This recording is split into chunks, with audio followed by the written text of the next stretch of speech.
지난 3월 백내장 수술을 받았다는 남성. 2020년도에 그 백내장 소비 지진단을 받았고, 그 다음에 작년 10월 달에 그 한 안과에서도 백내장이 꽤 진행이 됐으니까 수술을 이제 권유를 하더라고요. 그리고 올해 이제 수술밖에 이제 방법이 없다. 그 주치의로부터 이제 진단을 받고 수술을 했는데.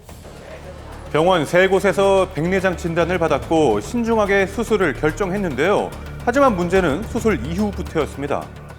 실비는 다 나오니까 걱정하셔도 안 되는 부분이다. 그러니까 야간다 전부 다 포함해서 900만 원을 결제를 사도록 했습니다. 의사 말만 믿고 받았던 수술. 그런데 백내장 진단을 의심한 보험사는 보험금 지급을 보류했습니다. 렌즈 역할을 하는 수정체가 뿌옇게 흐려지는 질환인 백내장. 수정체를 빼고 인공 수정체를 삽입하는 수술을 진행을 했던 건데요. 문제는 이때 단가가 높은 다초점 렌즈를 삽입해 시력 교정까지 했다는 겁니다. 양안을 다 하셨을 때는 45만 원 돈 아래쪽으로 나오시게 되고요. 다초점 인공수정체라든지 난시를 교정하는 렌즈들 같은 경우에는 하나에 100만 원 훨씬 넘어요. 렌즈 가격과 수술의 방법에 따라서 천차만별로 달라지게 됩니다. 2016년 이전 실비보험 가입자는 다초점 렌즈 보험비 청구가 가능한데요.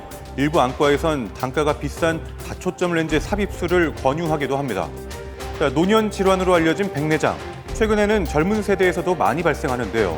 그런데 치료가 아닌 시력 교정 등의 이유로 수술을 받는 사례가 있습니다. 백내장이 심하지 않은 조금 어떻게 보면은 깨끗한 백내장이라든지 이런 거에서 어떻게 보면 조금 더 잘 보이게 하기 위해서 수술한 것들이 결부가 되다 보니 그러면서 너무 기하급수적으로 보험료가 많이 나가게 되니까 전국의 안과 1,600여 곳 중 상위 대형 안과 50곳에서 58%가량의 실비보험금이 지급됐습니다. 또한 2018년에 비해 2021년 백내장 실비보험 지급금은 약 3.8배 증가했는데요. 결국 보험사는 2016년 1월 이후 실비보험에서 다초점 렌즈를 뺀 단초점 렌즈 수술 경우에만 보험금을 지급했습니다. 보험금 지급에 대한 면책 조항, 거기에 이제 뭐 시력 교정술이라든지 이런 질환이 아닌 뭐 이런 수술에 대해서는 지급하지 않도록 이제 돼 있었는데 이제 2016년 이후에 개정이 됐고 백내장 수술의 경우에 확실하게 그게 질환 목적으로 된 것인지 아니면 뭐 시력 교정으로 된 것인지를 이제 판단해서 주겠다라는 취지로 지금 이제 지급이 좀 깐깐해진 거죠. 이로 인해 보험금이 지급될 것이라고 믿었던 환자들이 피해를 입었는데요. 2달 전 백내장 수술을 받은 환자를 만나봤습니다.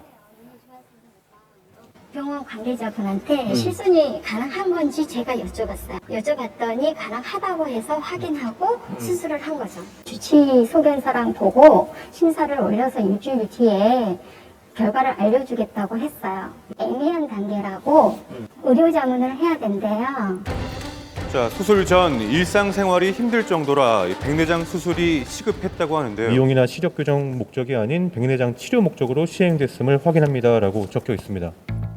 실비보험으로 수술비의 90%인 1,080만 원을 지급을 한다고 했지만 결국 받지 못했습니다. 의료 자문에 대한 얘기를 하면서 기록을 보겠다고 해서 불만하면 금관원 민원을 넣으래요.